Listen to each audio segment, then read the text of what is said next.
पुदीना। इस पौधे को उर्दू में पुदीना, अंग्रेज़ी में मिंट कहते हैं। इस पौधे की वैसे तो बहुत सारी अफादियत हैं। आज मैं आपके साथ कुछ अफादियत शेयर करना चाहता हूँ। ये पौधा नज़ला, ज़ुकाम और बुखार के लिए मुफीद होते हैं। ये पौधा नाक में सांस बंद की तकलीफ़ को ठीक करता है। ये पौधा पेट में गैस और दीगर बीमारियों के लिए मुफीद होता है। ये पौधा याददाश्त को ठीक करता है। ये पौधा ज़हनी टेंशन को ठीक करता है। ये पौधा हाजमा को ठीक करता है। ये पौधा तवानाई पैदा करता है। ये पौधा प्रोस्टेट कैंसर होने नहीं देता।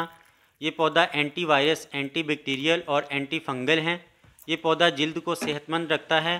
ये पौधा नींद खूब लाता है। ये पौधा आधी सर दर्द के लिए मुफीद है। और इसका कुछ तरीका होता है इस्तेमाल करने का।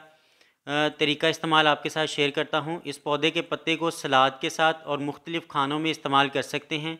इसके पत्ते का कहवा बहुत मुफीद होता है और इसके तेल भी जिल्द और बालों के लिए बहुत मुफीद होता है।